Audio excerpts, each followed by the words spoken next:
ब्रह्मा जी से वरदान प्राप्त करने के बाद रावण स्वतंत्र रूप से पृथ्वी पर घूम घूम कर बड़े बड़े राजाओं का वध करने, उनकी सत्ता हासिल करने लगा। यहाँ तक कि उसने अपने बड़े भाई कुबेर के पुष्पक विमान भी छीन लिया और उसी विमान में बैठकर सारी दुनिया का भ्रमण करने लगा। इसी बीच एक दिन घूमते घूमते वो अपने मंत्रियों के साथ शरवण नाम के विशाल सरकंडों के वन में जा पहुंचा, जहां भगवान शिव के पुत्र कार्तिकेय का जन्म हुआ था। उस वन में प्रवेश करते ही अचानक ही उसके पुष्पक विमान की गति रुक गई। ऐसा होते देख रावण बहुत ही चिंता में पड़ गया और उसने अपने सबसे चतुर मंत्री मारीच से विमान के रुकने का कारण पूछा। इस पर मारीच ने कहा, हे महाराज, ये पुष्पक विमान बहुत ही दिव्य है और ये मन की गति से कहीं भी आ जा सकता है। किसी में इतनी क्षमता नहीं है जो इसकी गति को रोक सके, लेकिन जरूर यहाँ कोई विशेष शक्ति है जिसने इस विमान की गति को रोक दिया है। हमें तुरंत चलकर इस बात का पता करना चाहिए। मारीच से ऐसा सुनकर रावण क्रोध से लाल हो गया और वो ये सोचने लगा कि आखिर मुझसे बड़ा शक्तिशाली कौन है जिसने मेरे पुष्पक विमान को रोकने की कोशिश की। यही सब सोचकर रावण तुरंत ही विमान से उतरकर वन में प्रवेश करने लगा। रावण वन में थोड़ी दूर आगे बढ़ ही रहा था कि रास्ते में अचानक से भगवान शिव के मुख्य पार्षद नंदी मिल गए।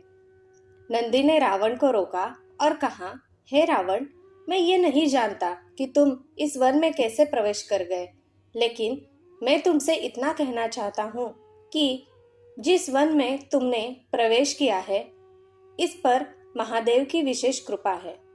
भगवान शिव अक्सर माता पार्वती के साथ इस वन में विहार करने आते हैं। साथ ही साथ मैं तुम्हारी जानकारी के लिए ये बता देना चाहता हूँ कि इस वन में नाग, यक्ष, देवता, गंधर्व और राक्षस, इन सभी का प्रवेश वर्जित है। इसलिए मेरी मानो तो तुरंत ही इस वन से बाहर चले जाओ। नंदी से ऐसा सुनकर रावण को क्रोध तो नहीं आया, लेकिन न जाने क्यों वो ठहाके मारकर हंसने लगा और हंसते हंसते उसने नंदी से कहा कि तू क्या मुझे रोक रहा है? वानर जैसा मुंह लेकर मुझे रोकने चला आया है। रावण से इतनी अपमानजनक बातें सुनकर नंदी ने क्रोध में कहा, हे रावण, तुमने अपनी शक्ति के अहंकार में चूर होकर मेरा घोर अपमान किया है। तुमने मेरी तुलना वानरों से की है, इसलिए जाओ, मैं तुम्हें शाप देता हूँ कि जल्द ही एक ऐसा समय आएगा जब वानरों द्वारा ही तुम्हारे पूरे कुल का नाश हो जाएगा। उन वानरों की संख्या इतनी विशाल होगी कि वो सभी मिलकर तुम्हारे सारे पुत्र, रिश्तेदारों और मंत्रियों का सर्वनाश कर देंगे। नंदी के इतना कहने के बाद भी रावण पर इन बातों का कोई प्रभाव नहीं पड़ा और वो वहां से आगे निकल गया। कुछ दूर आगे बढ़ते ही उसे एक विशाल पर्वत दिखा, जिसकी चोटी पर भगवान शिव माता पार्वती के साथ निवास करते थे। रावण ने मन ही मन में सोचा कि लगता है यही वो पर्वत है जिसने मेरे विमान का रास्ता रोक रखा है, और यही सोचकर क्रोध में आकर उसने अपनी दोनों भुजाओं से पर्वत को उठा लिया। रावण के पर्वत उठाते ही एक अजीब सी हलचल उस क्षेत्र में हुई, जैसे ही कोई भूकंप आया हो।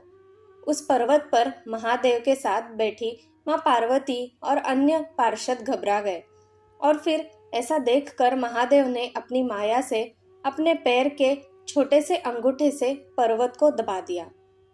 ऐसे ही महादेव का अंगूठा उस पर्वत पर पड़ा। रावण के दोनों हाथ उसी पर्वत में दब गए और इस वजह से रावण जोर जोर से चिल्लाने लगा। बहुत कोशिशों के बाद भी रावण अपने हाथों को पर्वत के दबाव से नहीं निकाल पा रहा था। ऐसा देखकर मंत्रियों ने रावण से कहा कि हे राजन, ये सब महादेव शिव शंकर के क्रोध से हुआ है। आपने अपने अभिमान में आकर उनकी शक्ति को ललकारा है, इसलिए आप अपने मन को शांत करके सच्चे मन से उनकी आराधना करिए, वो जल्द ही प्रसन्न हो जाएंगे। मंत्रियों की बात पर गौर करके रावण ने आंख मूंदकर भगवान शिव का ध्यान किया और ऐसा करते हुए उसे एक लंबा समय बीत गया। जैसा कि कहा गया है कि भगवान शिव का दूसरा नाम भोले भंडारी भी है, इसलिए एक समय बाद भगवान शिव को रावण पर दया आ गई और उन्होंने प्रकट होकर रावण को दर्शन दिए और उसके हाथों को पर्वत से मुक्त कर दिया। इसके बाद महादेव ने रावण से कोई वरदान मांगने को कहा। इस पर रावण ने कहा, हे प्रभु, आप तो जानते ही हैं कि मुझे परमपिता ब्रह्मा के वरदान के अनुसार लंबी आयु का वरदान तो मिला ही है। साथ ही साथ मुझे देव, दानव, यक्ष, गंधर्व और नाग नहीं मार सकते और मनुष्य में इतनी ताकत ही नहीं कि वो मेरा वध कर सके। लेकिन इन सब से अलावा मैं आपसे एक ऐसा शस्त्र चाहता हूँ जिसका प्रहार अचूक हो, जिसके प्रयोग करते ही मेरा शत्रु एक बार में ही ढेर हो जाए और फिर मुझे किसी और शस्त्र की जरूरत न पड़े।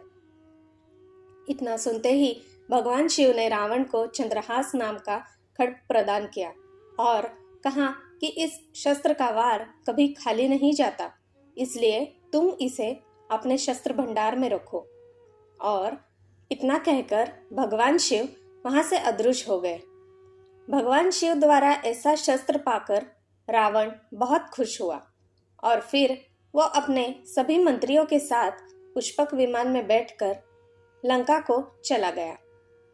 मित्रों, आज की इस कथा से रावण का वानरों द्वारा कुल विनाश के कारण का पता तो लगता ही है, साथ ही इस बात का भी ज्ञान हो जाता है कि मनुष्य चाहे जितना पूजा पाठ, तप, यज्ञ कर ले, अगर वो पाप के रास्ते पर चल रहा है तो एक दिन ऐसा समय आएगा जब उसके पाप का घड़ा भर जाएगा और तब उसके सर्वनाश होने से उसे कोई नहीं बचा सकता, जैसा कि रावण के साथ हुआ। जय श्री राम। धन्यवाद। दोस्तों, मेरी सुनाई कहानियाँ अगर आपको अच्छी लगती हो तो मैं आपसे अनुरोध करती हूँ कि कृपया मेरे इस चैनल को एक लाइक, शेयर और सब्सक्राइब जरूर कीजिएगा। धन्यवाद।